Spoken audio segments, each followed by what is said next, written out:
우리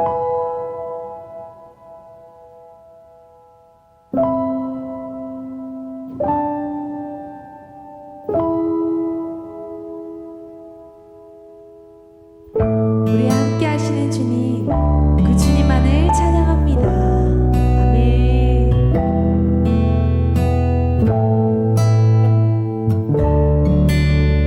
저 장미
주님께서 주신 사랑과 그 평안을 누리기를 원합니다.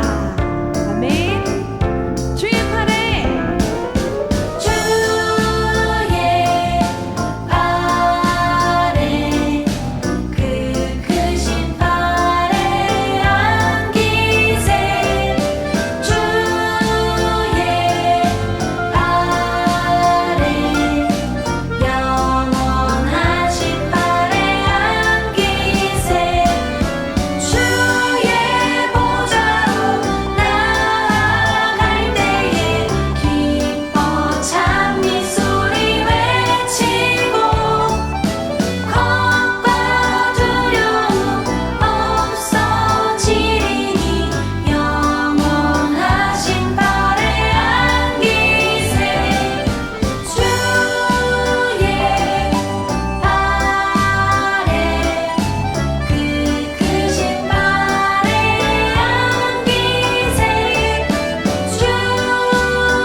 하나님께서 오늘 우리에게 주시는 말씀은 사도행전 5장 33절에서 42절까지의 말씀입니다. 33절부터 함께 봉독합니다. 그들이 듣고 크게 노하여 사도들을 없이하고자 할세 바리새인 가말리엘은 율법 교사로 모든 백성에게 존경을 받는 자라. 공회 중에 일어나 명하여 사도들을 잠깐 밖에 나가게 하고 말하되 이스라엘 사람들아 너희가 이 사람들에게 대하여 어떻게 하려는지 조심하라. 이전에 드다가 일어나 스스로 선전함에 사람이 약 400명이나 따르더니 그가 죽임을 당함에 따르던 모든 사람들이 흩어져 없어졌고 그 후 호적할 때에 갈릴리의 유다가 일어나 백성을 꾀어 따르게 하다가 그도 망한즉 따르던 모든 사람들이 흩어졌느니라. 이제 내가 너에게 말하노니 이 사람들을 상관하지 말고 버려두라. 이 사상과 이 소행이 사람으로부터 났으면 무너질 것이요 만일 하나님께로부터 났으면 너희가 그들을 무너뜨릴 수 없겠고 도리어 하나님을 대적하는 자가 될까 하노라 하니 그들이 옳게 여겨 사도들을 불러들여 채찍질하며 예수의 이름으로 말하는 것을 금하고 놓으니 사람들은 그 이름을 위하여 능력받는 일에 합당한 자로 여기심을 기뻐하면서 공회 앞을 떠나니라. 그들이 날마다 성전에 있든지 집에 있든지 예수는 그리스도라고 가르치기와 전도하기를 그치지 아니하니라. 아멘. 마가다락방에서 시작된 초대교회가 태동하면서 예상치 않았던 난관에 부딪히게 됩니다.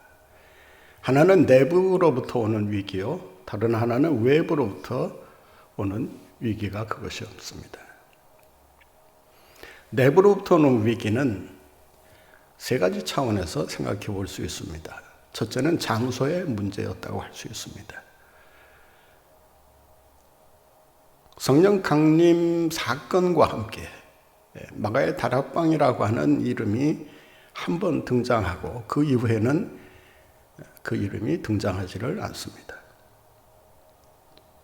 대신에 성전이라고 하는 말과 또 솔로몬 행각이라는 그 성전의 중요한 그 장소를 언급하면서 주로 초대교회 성도들이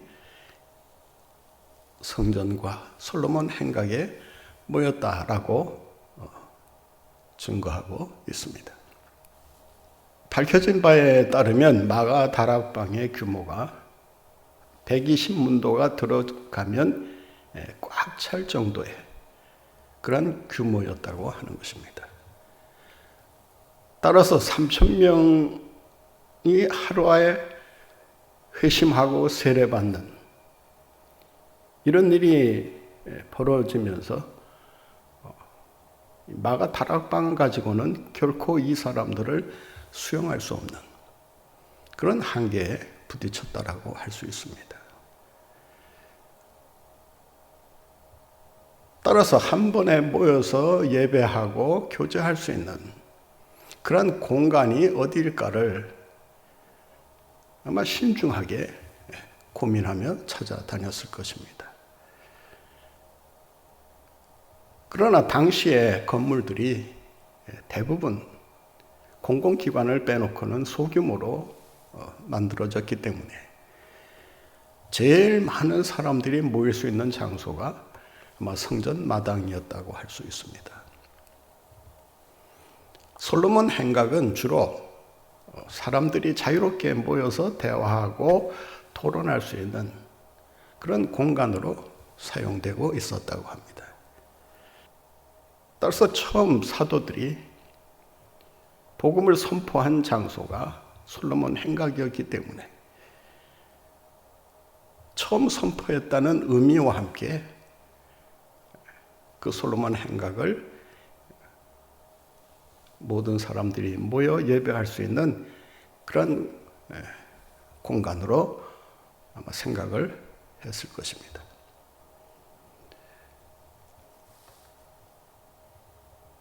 사도행전 2장 46절 말씀에 보면 날마다 저희들이 모여서 성전에 모여서 교제하고 떡을 떼고 또 말씀을 들었다라고 기록하고 있습니다.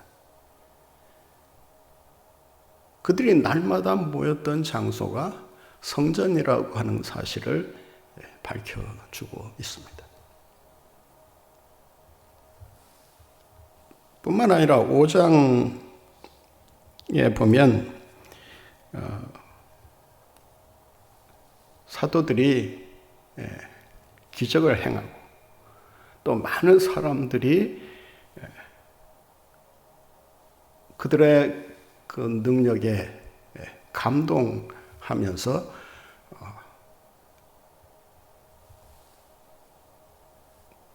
교회로 많은 사람들이 모여들게 됩니다.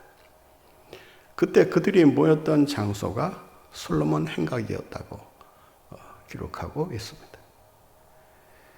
오늘 본문 말씀에도 보면 42절에 이렇게 기록하고 있습니다. 그들이 날마다 성전에 있든지 집에 있든지, 그러니까 성전에 있든지 집에 있든지 예수는 그리스도라고 가르치고 전도하기를 그치지 아니했다라고 말씀하고 있습니다. 따라서 그들이 초대 교회가 마가 다락방에서 시작은 했지만 교회 부흥과 더불어 그 교회라고 하는 장소가 마가의 다락방에서 성전으로 옮겨지고 있었다라고 하는 것을 우리가 알게 됩니다. 당시의 사도들은 아마 성전에서 예배를 드림으로써 성전 예배를 대신할 어떤 새로운 영적인 예배를 사람들에게 보여주려고 했을 것입니다. 또 성전 예배에 관여했던 사람들도 예수의 이름을 앞세워 예배드리는 이 초대교회 예배를 선호하면서 이 예배에 많은 사람들이 동참했다고 할 수 있습니다. 이런 상황을 놓고 본다면 당시 초대교회가 예배의 장소로 성전을 택했음을 알 수가 있습니다. 두 번째는 이 밀려드는 이 회심자들, 그리고 세례받은 사람들, 이 새신자들을 양육하고 또 가르칠 수 있는 그런 시스템이 결여되어 있었다라고 할 수 있습니다. 2장 41절에 보면 베드로가 설교하면서 예수 그리스도의 이름을 증거합니다.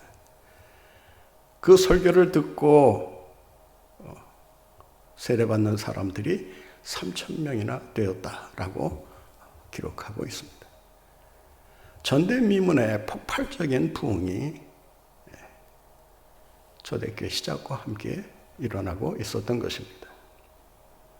4장 4절에 가보면 회집된 그 수를 얘기하면서 남자의 수만 5,000명이나 되었다라고 기록하고 있습니다. 남자의 수만 5,000명이었다라고 하면 여자들과 또 아이들까지 포함을 시켜본다면 거의 10,000명 정도의 그런 회집 인원이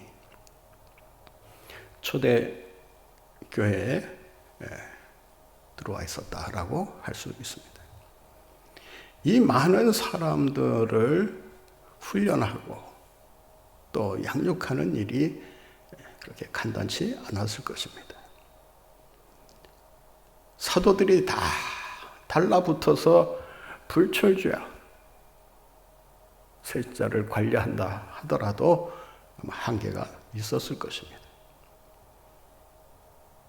그래서 6장에 보면 비로소 일꾼들을 세워서 업무를 분담하고 또 교회 공동체를 함께 섬겨 나가고 있는 것을 보게 됩니다. 따라서 양육 시스템과 훈련 프로그램이 절대적으로 부족한 상황에서 밀려드는 그 회심자들을 아마 관리할 수 없어서 상당한 애로를 겪었을 것이라고 할 수 있습니다.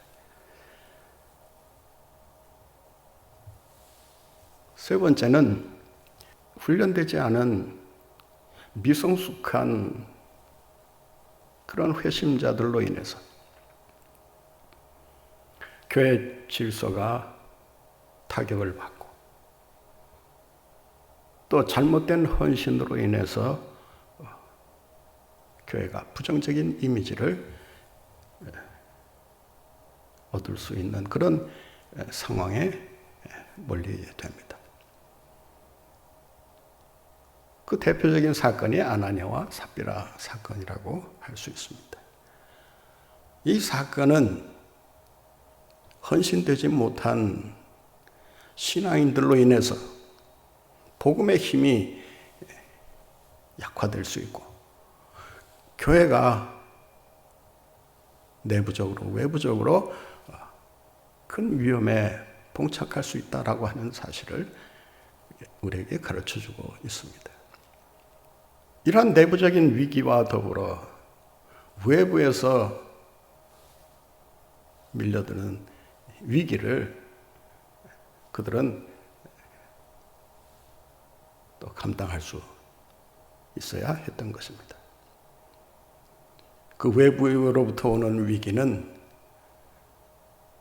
당시 성전을 중심으로 한 그 종교 지도자들, 그리고 성전과 관련된 그런 행정기관들,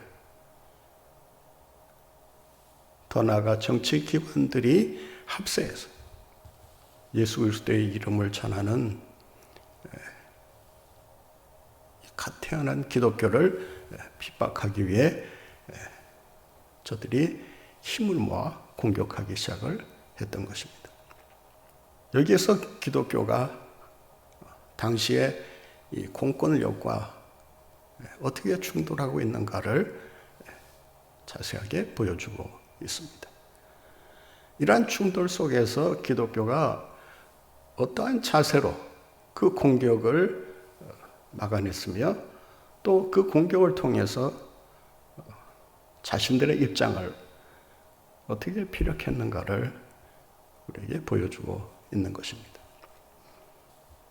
처음 때도 그랬지만 두 번째도 역시 성전 관계자들뿐만 아니라 당시의 최고 권력기관이라고 하는 이 공의회가 사내들인이 달려들어서 이 기독교를 처음부터 박멸할 생각으로 위협하고 있었던 것입니다.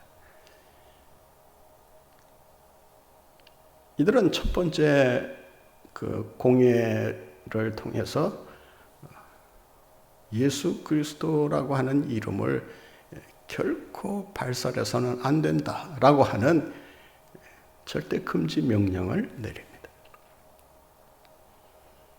이 도를 결코 전해서는 안 된다라고 하는 법적인 결정을 내리면서 두 번 다시 이런 일이 일어나지 않도록 조심하라는 경고를 보냅니다. 그러나 사도들이 이 명령을 듣고 그대로 순종하기보다는 오히려 이 법을 무시하면서 이 결정을 원천 무효화시키려는 이런 의도에서 계속해서 예수 그리스도의 이름을 전하고 또 가르치고 말씀을 전하는 이런 일을 행하게 되었을 때 당시 관계 당국의 입장에서 보면 매우 불순한 세력으로 볼 수밖에 없었다라고 하는 것입니다. 그래서 오늘 본문 말씀 33절에 보면 그들이 기독교에 대해 가지고 있었던 그들의 감정과 또 그들의 태도가 어떠했는가를 보여주고 있습니다. 33절 말씀 한번 보겠습니다. 그들이 듣고 크게 노하여 사도들을 어떻게 하려고요? 없이 하고자 할세. 여기서 없이 한다라고 하는 말은 저들을 죽여 없애버리겠다라고 하는 그런 마음으로 공격하기 시작을 했다는 것입니다. 그만큼 이 사도들의 이러한 복음 전도가 저들에게는 매우 위협적인 것이었다라고 할 수 있습니다. 그도 그럴 것이 하루에 3,000명씩 회심을 하지 않나, 더 나아가 5,000명, 10,000명 그 숫자가 점점 불어나는 것을 바라보면서 백성들의 민심이 이반되고 있는 것을 아마 두렵게 생각하면서 지켜보았을 것입니다. 당시 성전 중심에 그러한 기득권을 가진 사람들에게서 이스라엘이라고 하는 나라의 정치, 경제, 사회, 문화, 종교 모든 것이 돌아가고 있었던 그 상황을 놓고 보면 이들이 이렇게 민감하게 대응할 수밖에 없었던 이유가 무엇이었는가를 우리가 이해할 수 있을 것입니다. 당시 예루살렘 성전은 종교의 1번지였을 뿐만 아니라 정치의 1번지였다라고 할 수 있습니다.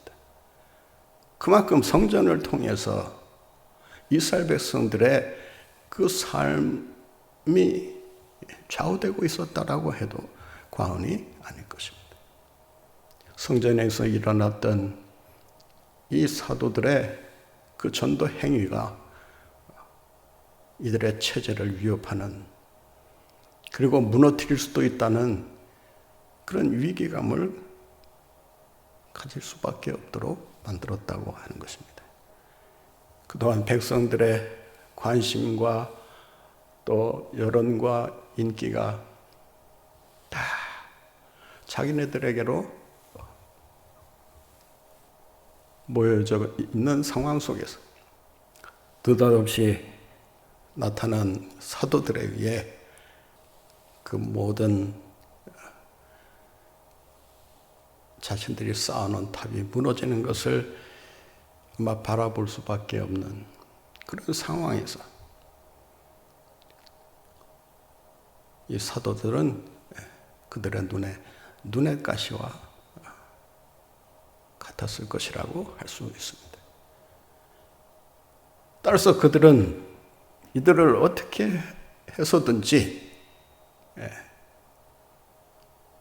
이 공의회를 동원해서 원천적으로 봉쇄하려고 아마 마음을 단단히 먹었다고 할 수 있습니다. 극단적인 경우에는 사도들을 없애버림으로써 기독교라고 하는 이 신생단체를 하루아침에 날려버릴 생각을 가지고 있었던 것입니다. 이러한 상황에서 한 사람이 등장합니다. 오늘 본문 말씀 35절부터 39절까지를 보면 바리새파 사람으로서 존경과 신뢰를 한 몸에 받고 있었던 가말리엘이라는 율법 교사가 등장합니다. 이 가말리엘이라고 하는 사람은 아마 여러분이 한 번쯤 들어보셨으리라 생각합니다. 사도 바울과 관련해서 이 인물을 조명해 본다면 사도 바울의 어떤 율법 스승으로서 바울을 율법에 정통한 사람으로 만드는 일에 공헌을 한 그런 1등 공신이었다라고 할 수 있을 것입니다. 이 가말리엘이라는 사람은 그 힐렐이라는 유명한 그 율법학자의 손주였다고 합니다. 이스라엘 백성들이 가장 존경하는 그 율법 교사를 랍비를 이야기할 때 힐렐이라고 하는 사람을 결코 빼놓지 않는다는 것입니다.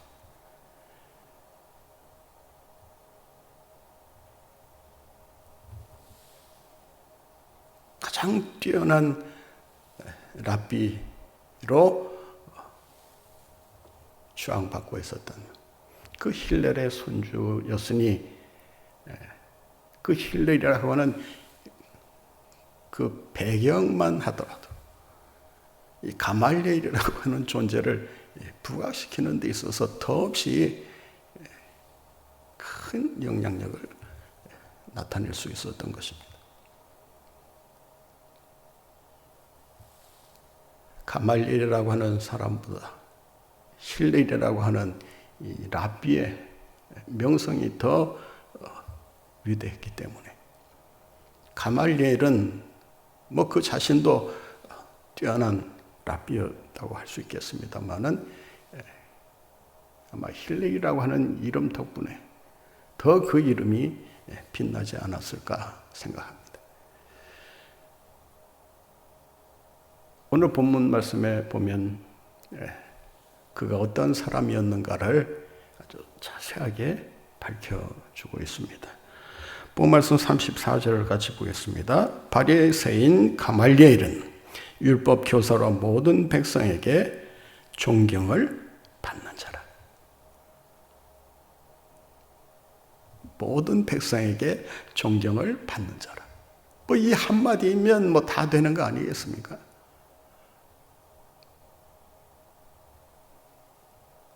제자들의 존경을 받는 사람이 아니라 모든 백성의 존경을 받는 사람이었다. 라고 한다면 그가 가지고 있었던 그 권위가 얼마나 대단했는가를 짐작할 수 있을 것입니다.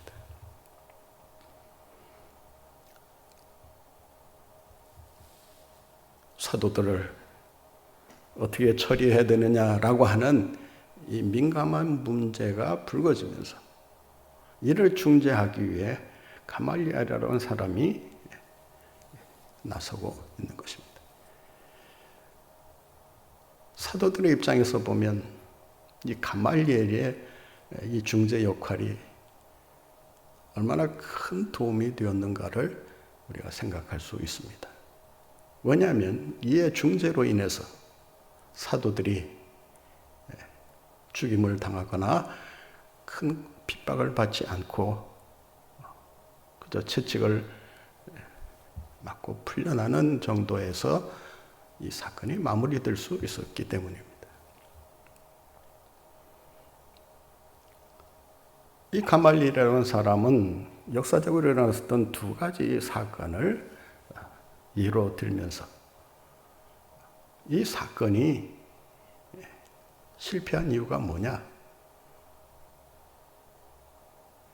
하나님으로부터 일어난 운동이 아니라 사람이 일으킨 운동이었기 때문에 결국 그 운동이 실패로 끝난 것이 아니냐? 그러니 이 사도들로 인해서 일어나고 있는 이 운동 역시도 사람으로부터 일어난 것이라면 머지않아 이 두 경우와 마찬가지로 스스로 사라져 버릴 것이 아니냐. 그러나 만약 이 운동이 하나님으로부터 시작된 운동이라고 한다면 사람이 막아서 될 일이냐? 그렇지 않지 않느냐.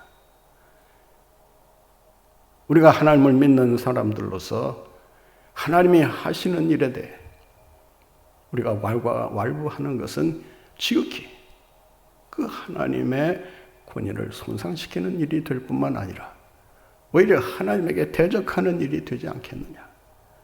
그러니 함부로 경공망동하지 말고 신중히 생각하면서 이 사건의 추이가 어떻게 발전해 가는가를 지켜보는 것이 어떻겠느냐. 그런 이 문제를 처리하기 위해 공회 중에서 일어나 이렇게 발언을 합니다. 그는 자기의 중재안을 내놓기 전에 사도들을 밖으로 일단 나가도록 지시를 합니다. 사도들이 있는 상황에서 자칫 서로 다른 의견이 분분해지면 사도들에 대한 권위도 권위려니와 자신들의 입장이 불리해질 수도 있었다는 것을 아마 감안한 조치라고 할 수 있을 것입니다.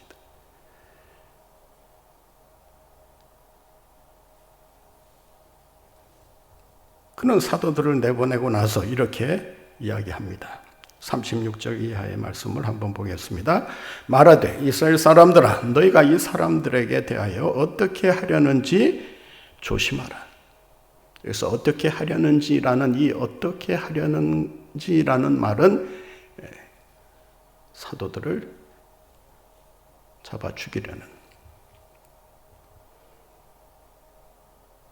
이들의 폭력적인 의도를 간파하고 그 문제를 거론하고 있는 것입니다.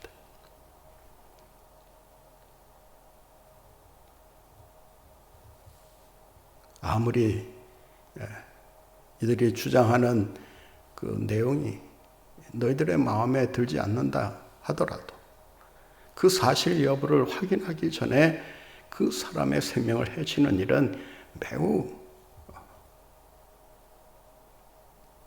위험한 일일 뿐만 아니라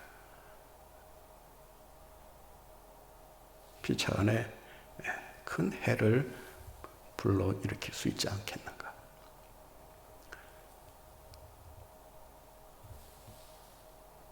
그는 자기의 중재안을 내놓으면서 두 가지 사건을 예로 듭니다. 36절의 말씀에 보면 이전에 드다가 일어나 스스로 선전하며, 여기서 스스로 선전하다라고 하는 말은 예전 번역은 자랑하며 이렇게 되어 있습니다. 이 스스로 자랑한다라는 말은 이 드다라고 하는 사람이 했던 행동을 미뤄보면 자신을 신격화하려고 했던, 그러니까 자신을 탁월한 그런 능력을 가진 예언자라고 주장을 하면서 백성들을 호도했던 것입니다. 그는 자기가 하나님으로부터 온 예언자다라고 하는 것을 이야기하면서 자기를 따르는 추종자들에게 이렇게 선포했다고 합니다. 나를 따라오면 내가 요단강에 물을 말리고 그리고 그 마른 땅으로 너희들을 안전히 통과하게 해줄 거다. 이런 식으로 그는 자신이 하나님이 보낸 그런 특별한 사명자요, 예언자라고 하는 것을 강조하면서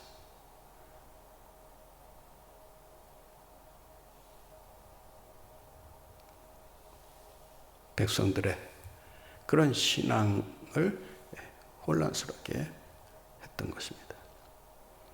오늘날로 말하자면 내가 교주다, 내가 감람나무다, 뭐 이런 식으로 그 백성들을 미혹하는 그러한 이단의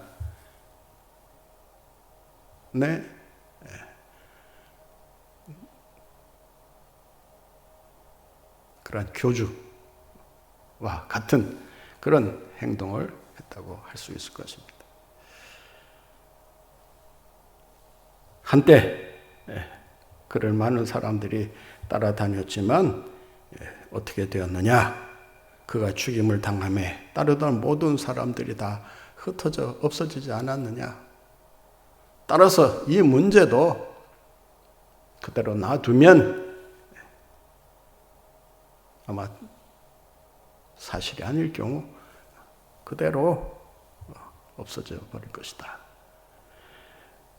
두 번째는 유다라고 하는 사람이 일으킨 운동에 대해서 이렇게 말하고 있습니다. 37절 보겠습니다. 그 호적할 때에 갈릴리에 유다가 일어나 백성을 꿰어 따르게 하다가 그도 망한즉 따르던 모든 사람들이 흩어졌다라고 말합니다. 그래서 호적할 때라는 말은 인구 조사할 때 그런 말입니다. 인구 조사를 하고 호적하는 것은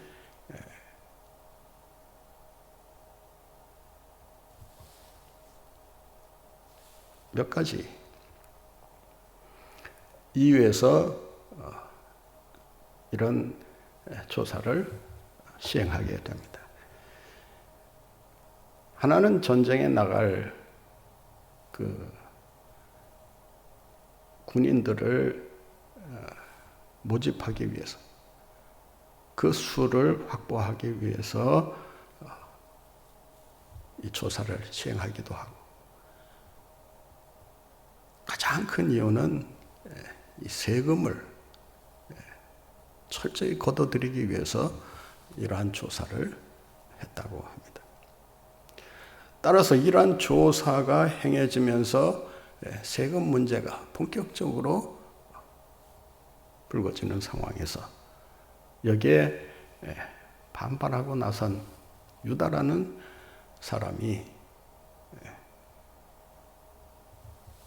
권력에 대항하는 그러한 행동을 취했다고 할 수 있습니다.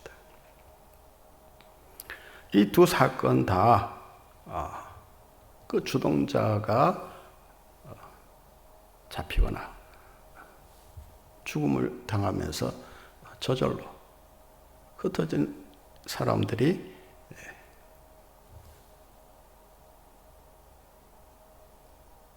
저각기 자기의 길을 가고 말았다라고 하는 것입니다.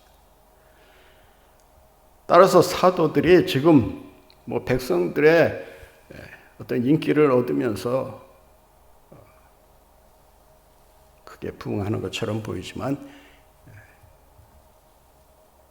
저 부흥이 사람으로부터 온 것이라면 금방 식고 말 것이다. 그러니 그 결과를 지켜보자라고 하는 선에서 타협을 이끌어냅니다.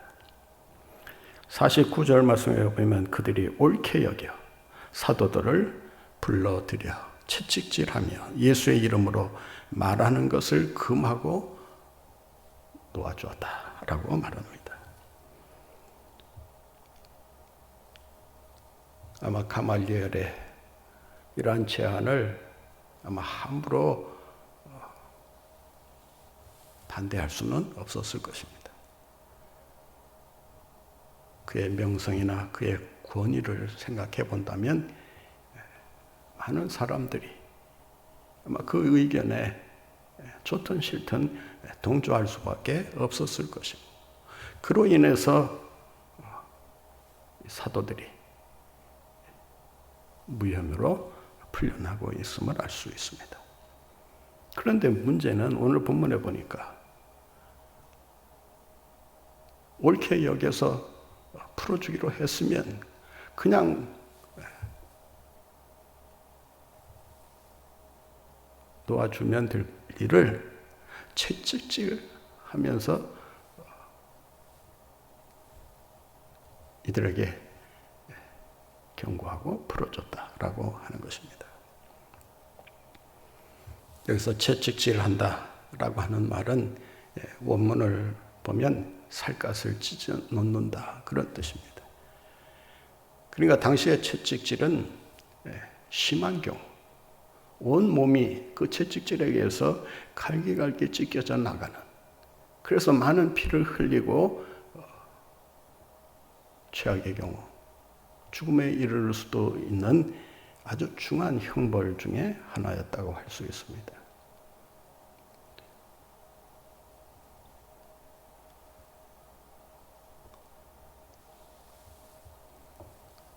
아마 그냥 놓아주려니 자신들의 체면의 말이 아니었을 것입니다. 자신들의 분통이 아마 쉽게 가라앉지 않았을 것입니다. 어떻든 자신들의 화가 풀리는 그 선에서 이 사도들을 방면하고 있는 것입니다. 여기서 우리는 이 권력의 남용이 어떻게 이루어지고 있는가를 보게 됩니다. 이 사건은 초대교회에 중요한 문제를 던져주고 있습니다. 첫째는 이 권력을 쥐고 있는 사람들과 상대하게 될 때 그 권력에 대해서 기독교가 어떠한 자세를 취해야 되느냐라고 하는 것입니다. 이 문제는 오늘날에도 역시 똑같은 과제를 우리 한국교회에 던져주고 있다라고 할 수 있습니다. 우리의 삶 전체가 정치와 밀접하게 관련되어 있는 그런 상황을 우리가 놓고 본다면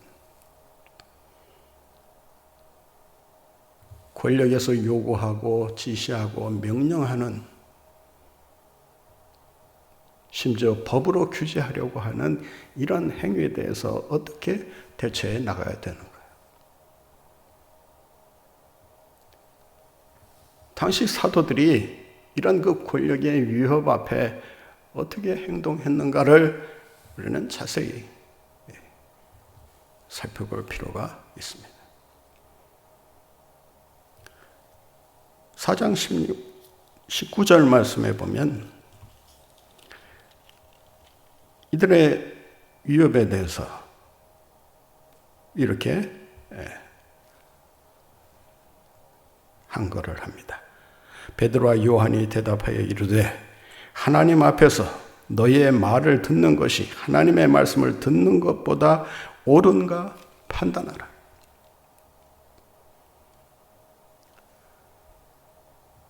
권력이 요구하고 지시하고 명령한다고 해서 그 명령에 다 복종해야 되느냐?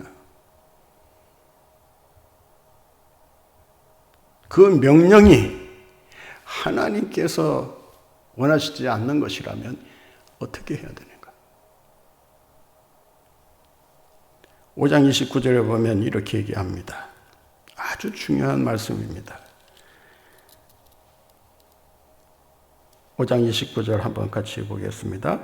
베드로와 사도들이 대답하여 이르되 사람보다 하나님께 순종하는 것이 어떻게 한다고요? 마땅하니라. 사람보다 하나님께 순종하는 것이 마땅하니라.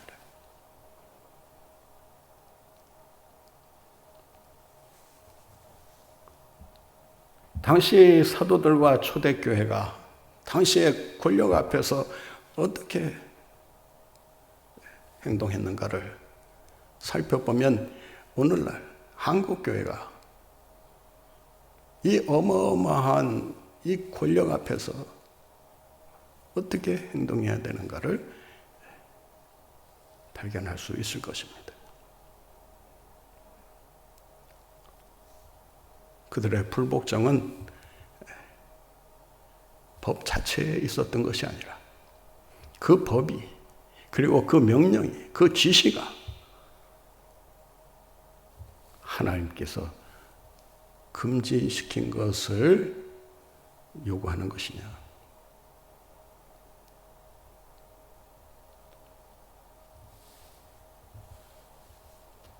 아무리 황제의 명령이 지엄하다 하더라도 하나님을 배신하고 우상 숭배를 하라는 이런 불신앙적인 것이라면 그리스도인은 반드시 거기에 대해 불순종으로 불복종으로 대응할 수밖에 없다라고 하는 것입니다.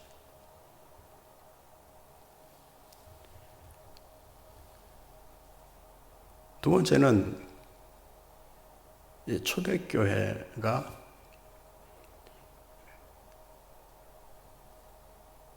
예수 그리스도의 이름을 전하는 일에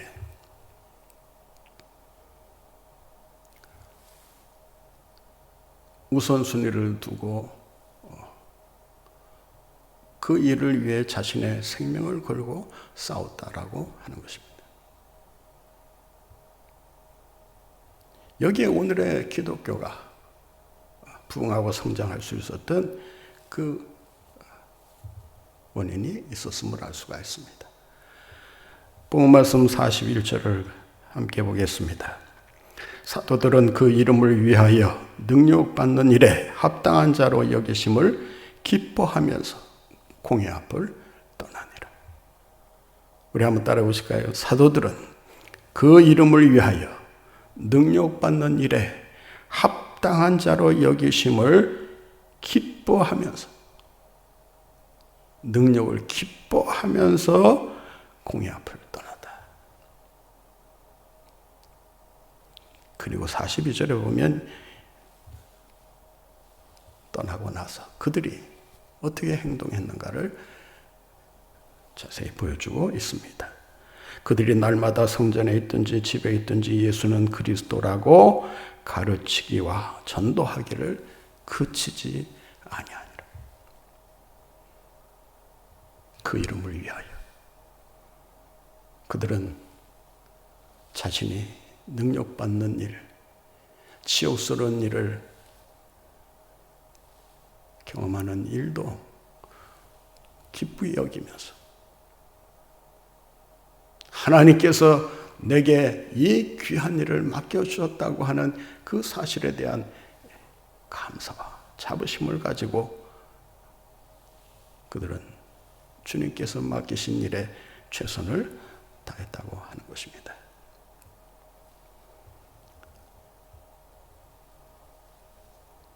오늘날 참 많은 위기가 교회를 향해 닥쳐오고 있습니다. 그것이 내부적인 것이든 외부적인 것이든 오늘 사도들과 초대교회가 가졌던 이 신앙을 결코 우리는 잃어버려서는 안 될 것입니다. 사람에게 순종하는 것이 옳으냐, 하나님에게 순종하는 것이 옳으냐, 사람의 말을 듣는 것이 옳으냐, 하나님의 말을 듣는 것이 옳으냐. 늘 하나님의 뜻에 순종하면서 그분의 영광만을 위해 어떠한 고난과 핍박과 시련을 당하더라도 힘차게 전진해 나가시는 여러분들 모두가 되시기를 간절히 바랍니다. 함께 기도드리겠습니다.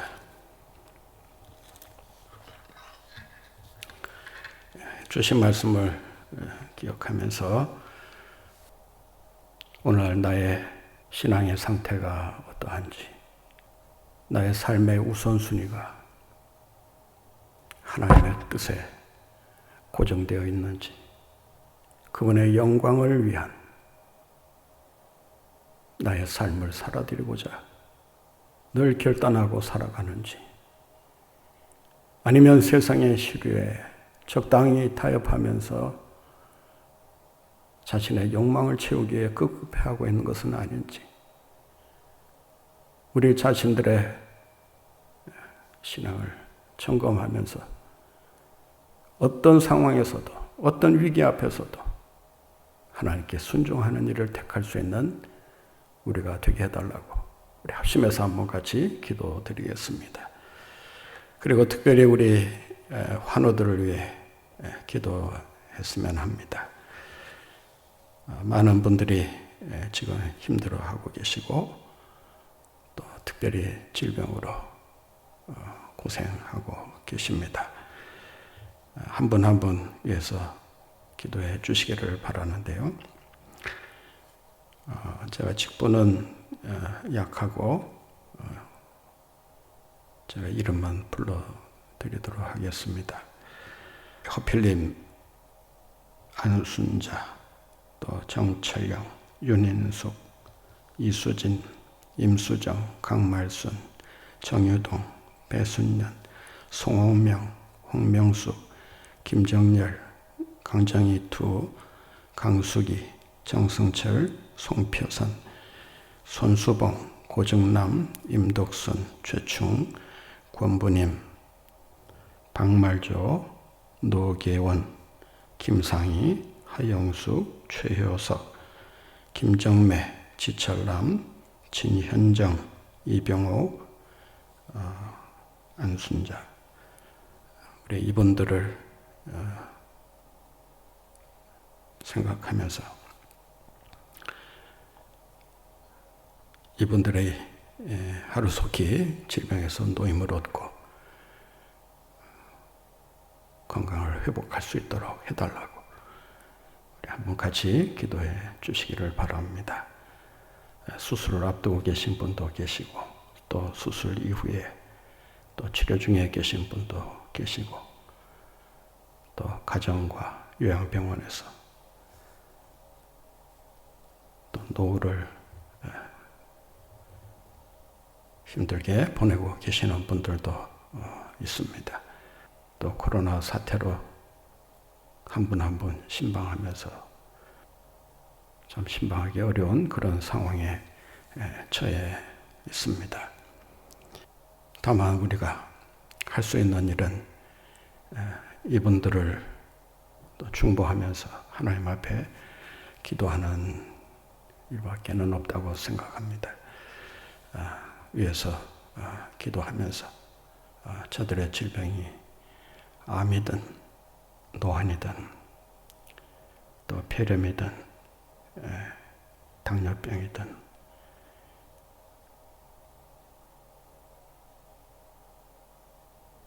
또 희귀병이든 어떠한 질병이든지 우리 주님께서 치료해 주시고자 하시면 능치 못할 일이 없음을 우리가 믿고 확신하면서 우리 함께 기도드리도록 하겠습니다.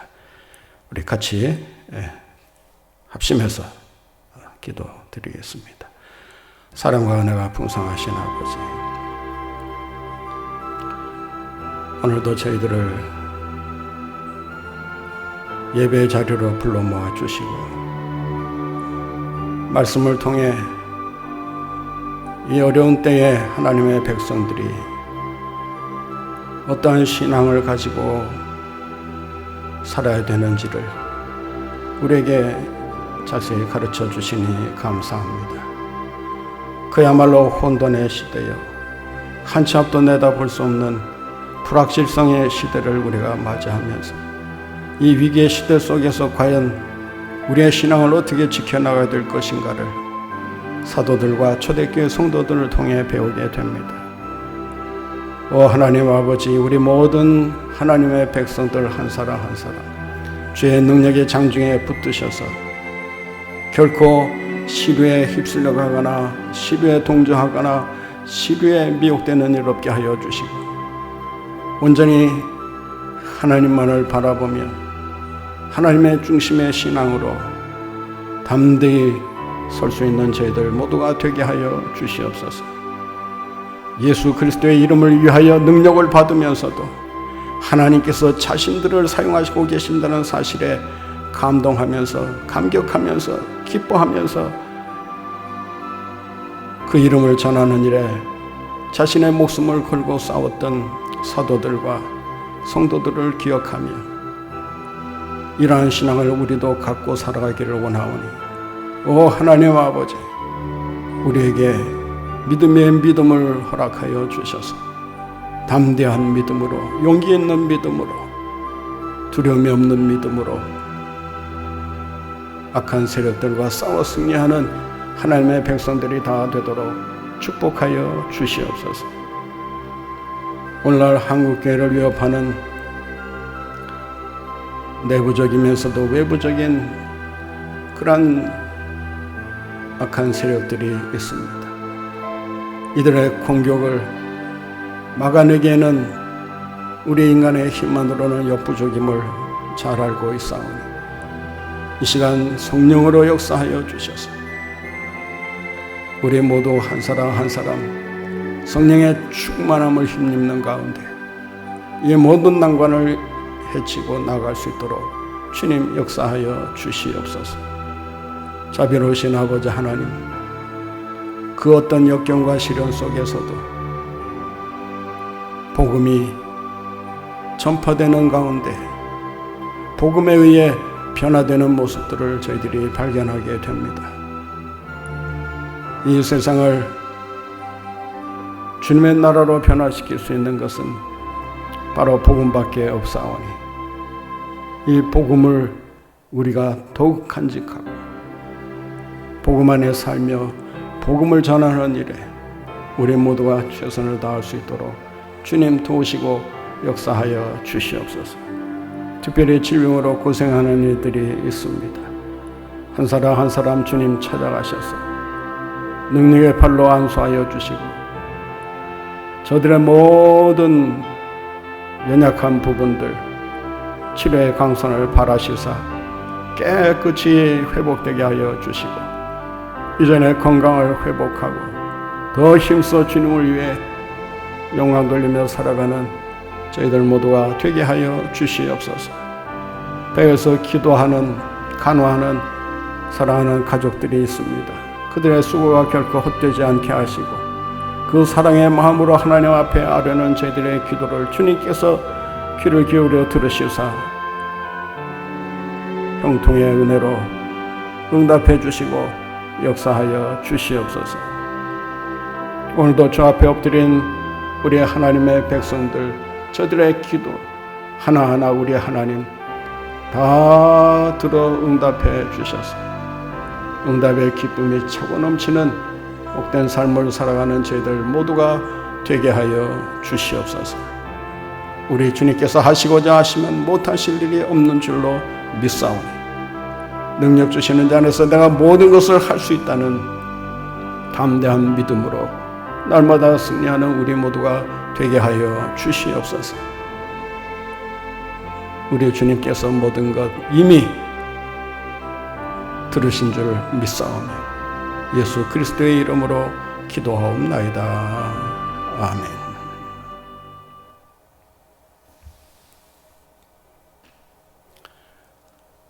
구주 예수 그리스도의 크신 은혜와 하나님 아버지의 만극하신 사랑하심과 성령님의 교통하심이 예수 그리스도의 이름을 위하여 능력받는 것도 기뻐하며 주어진 사명에 최선을 다한 사도들과 초대교회 성도들을 바라보며 그 믿음으로 살겠노라고 다짐하며 이 예배 자리에 둘러앉은 하나님의 백성들 머리머리 외와 저들의 가정과 생업 위에 우리 교회 가운데 또 질병으로 고생하는 하나님의 귀한 백성들 위해 영원토록 함께 하옵시기를 축원하옵나이다. 아멘.